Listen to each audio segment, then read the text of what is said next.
ऊपर नज़र मारेंगे, लॉ ऑफ मोशन, उसके हम डेलिब्रेशन करेंगे। डेलिब्रेशन जो बच्चों को बहुत ही हार्ड लगता है, इसका जो 3 गोल्डन फार्मूला न्यूटन जी ने हमको जो दिए हैं, उसके ऊपर आज नज़र डालेंगे। तो आइए आज मेरे साथ आप देखिए इस चैनल के ऊपर लॉ ऑफ मोशन डेलिब्रेशन। तो शुरू करते हैं।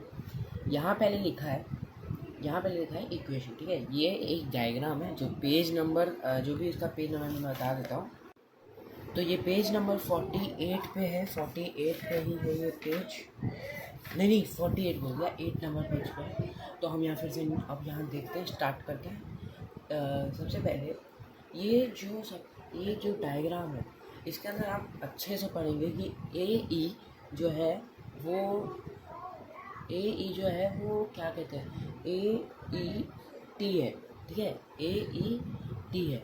और और क्या कहते हैं, और ये जो V और C है, V से लेके D नहीं, C से लेके D वो वेलोसिटी है, ठीक है। तो अभी हम स्टार्ट करते हैं। The initial velocity of the object equals to u, मतलब इनिशियल वेलोसिटी को हम लोग u से डिनोट करते हैं। हम कंफ्यूज मत होइए, v होता है फाइनल वेलोसिटी, u होता है इनिशियल। और इसका जो है वो है ओ डी जो है ओ और डी वो है इनिशियल वेलोसिटी। मैंने गलत बोल दिया था, but O D is final initial velocity है।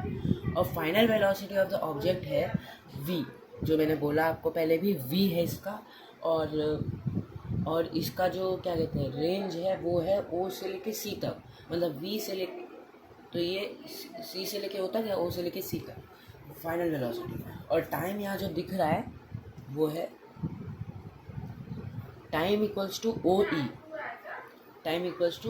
ई। फिर एक्सेलरेशन, अब यहाँ एक्सेलरेशन से चालू किया है, ठीक है।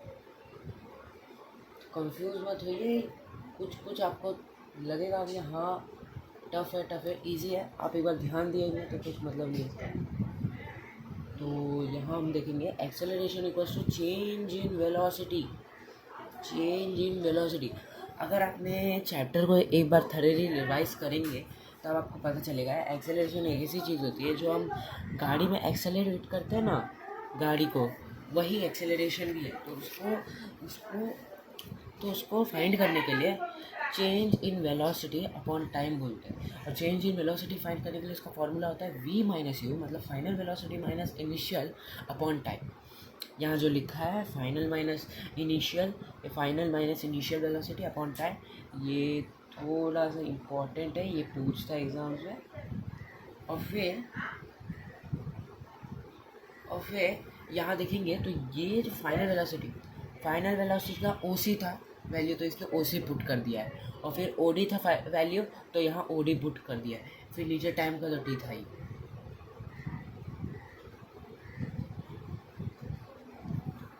तो यहाँ देखते हैं, फिर यहाँ लिखा है CD इक्वल्स टू AT।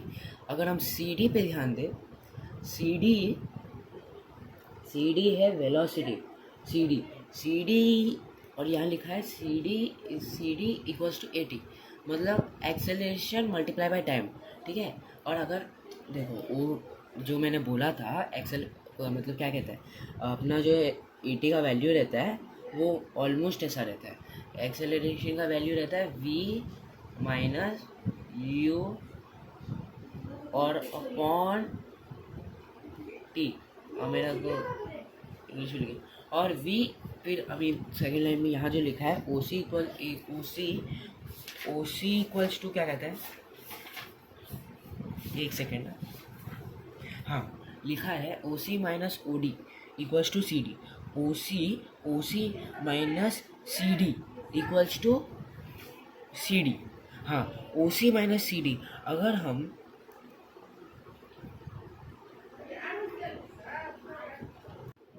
तो ये एक इक्वेशन दिया है अपने को, यहाँ इसने बोल दिया है कि अगर हम OC में से माइनस OD करेंगे तो हमारा वैल्यू ही CD आएगा। तो फिर लिखा है इसमें velocity equals to CD minus OD। तो यहाँ हमको किसका वैल्यू पता चला, CD का वैल्यू क्या, AT acceleration by time, plus U मतलब इनिशियल वेलोसिटी, बच्चों ये बहुत इम्पोर्टेंट है, इसको एग्ज़ाम में करके ही जाना है, ये हमेशा 5 मार्क्स के लिए तो पूछता ही पूछता है। वी फिर आ गया equation, first equation law of motion का, v equals to u plus a t. अब ये जो इक्वेशन है फर्स्ट लॉ, अगर आपको मालूम होगा फर्स्ट लॉ क्या होता है, तो फर्स्ट लॉ होता है law of inertia. Law of inertia, उसका अगर वीडियो चाहिए तो कमेंट कीजिएगा। और ठीक है, अभी हम दूसरे सेकेंड लॉ ऑफ मोशन पे करते हैं। अब ये इजी, इसको मैंने ना थोड़ा सा मतलब जो दिया था ना वो मैंने उससे थोड़ा सा इजी कर दिया इसको, ये पूरे पार्ट को। ठीक है, तो s equals to area of a quadrilateral D O E B. Area of the quadrilateral है, अगर आप अपने बुक में देखेंगे तो D O E a quadrilateral है। एक सेकंड मुझे एक बार चेक कर ले दीजिए। डी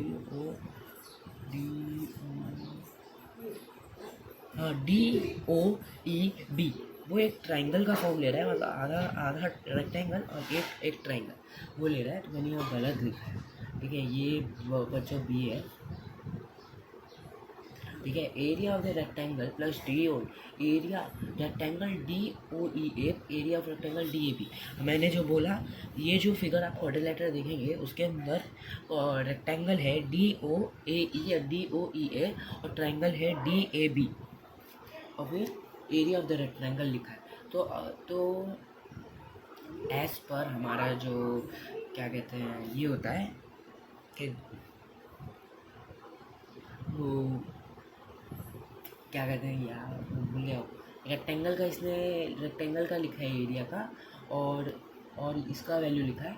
अगर हम सही से पढ़ेंगे, अगर हमको याद होगा बेसिक कॉन्सेप्ट ऑफ ट्राइंगल, तो लिखा है half into base into height, वो वाला सिस्टम है। और फिर यहाँ आया ए ई का वैल्यू आया यू, मल्टीप्लाई बाय ओ ई का आया वैल्यू है टी, प्लस आई 1/2 है ये, 1/2 है ये, मल्टीप्लाई बाय, और ए बी का वैल्यू है ए t square multiply by T. अब ये टी कट जाएगा, टी कट जाएगा, तो नहीं टी नहीं कटेगा, सॉरी टी नहीं कटेगा, गलती से बोल दिया, टी कट जाएगा। तो फिर ये टी, ये असल में टी स्क्वायर नहीं, ये असल में टी स्क्वायर नहीं है। एक सेकेंड बच्चों, ये मैंने थोड़ा गलत लिखा है, ये टी स्क्वायर नहीं है, ये ए टी है। तब ये multiply by t multiply by t equals to t square, तो यहाँ आ जाता है s equals to u t plus half a t square. अब बच्चे क्या करते थे इसमें गलती, कि इसके अंदर ना वो ए टी होल स्क्वायर ले लेते हैं, ए टी होल स्क्वायर लेने का उनका आदत हो जाता है। ठीक है, तो उससे पूरा मार्क्स कटता है, ये मेरे साथ भी हो चुका है। तो आप ट्राई कीजिएगा ये छोटी छोटी मिस्टेक जो आप लोग करते हैं वो हटा देने के लिए।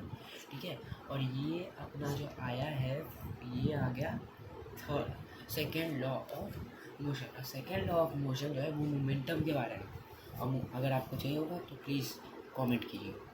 और सबसे इजी क्या कह सकते हैं, सबसे ये थोड़ा टफ लगेगा बच्चों को, s equals to area of the trapezium D O E B, s equals to D O E B. ठीक है, तो वही क्वाड्रिलेटरल लिया है इसने, फिर से क्वाड्रिलेटरल, और फिर क्वाड्रिलेटरल लिया है, और s equals to 1 into sum of the length of parallel sides of a distance. Sum of a parallel side क्या होगा, ओ ई डी ए, या ऐसा ही ऐसा बिटवीन पैरेलल ओ डी, जो मैंने बोला ओ डी और B E multiply by O E, but O D equals to U, B E equals to E. तो यहाँ सब आपको दिया हुआ है, तो आप इस पर नज़र मारिए। और s equals to 1/2 multiply by u plus b multiply by t. ये देखिए, ये मैंने इसको मार्क कर दिया एज अ सेकेंड इक्वेशन। ठीक है, अब यहाँ देखेंगे but a equals to v plus u upon t. ठीक है, a equals to v plus u upon t. फिर यहाँ जो डिस्टेंस का आया था वो ये यहाँ से, ये यहाँ का जो s है वो डायरेक्ट इधर आया है, s equals to 1/2 multiply by u t, और यू टी वी, नहीं यू टी वी नहीं है, ये u plus v multiply by u minus v a, ये ब्रैकेट क्लोज, मैंने गलती कर दिया है। फिर s इक्वल्स टू यहाँ का जो u प्लस वी है, मतलब इसमें मैंने बस यहाँ लिख दिया है v प्लस यू, और यहाँ v माइनस यू, और नीचे का ये टू, ये अरे यार ये क्या कर, यहाँ का क्या है, यहाँ का टू और यहाँ का ए, तो हो जाएगा 2a, तो 2a हो गया। फिर इक्वल्स टू आएगा 2as, ये इधर चला गया 2as v plus u, v minus u equals to v square minus u square. तो आंसर क्या आएगा बच्चों, v square equals to u square plus 2as। और मैंने एक चीज़ बोली थी, थर्ड इक्वेशन जो है वो है every action has a equal and opposite reaction. तो बच्चों ये था चैप्टर आपका डेरिवेशन था of first chapter law of motion का, इक्वेशंस के। अगर आपको ऐसे ही चाहिए वीडियोस तो प्लीज़ फॉलो करें, सब्सक्राइब करें, लाइक करें, कमेंट कीजिए अगर और ऐसे वीडियोस चाहिए। और फिर मिलते रहेंगे आगे भी, और कल एक नया वीडियो भी आएगा। मैं ट्राई करूँगा इलेक्ट्रिसिटी एंड करंट के कुछ प्रॉब्लम सॉल्व करने के लिए, क्योंकि इसके अंदर मैंने सुना है बहुत प्रॉब्लम्स होती हैं और इम्पोर्टेंट क्वेश्चन मार्क करके दूँ। तो प्लीज़ हेल्प कीजिए, सपोर्ट कीजिए। Till then take care.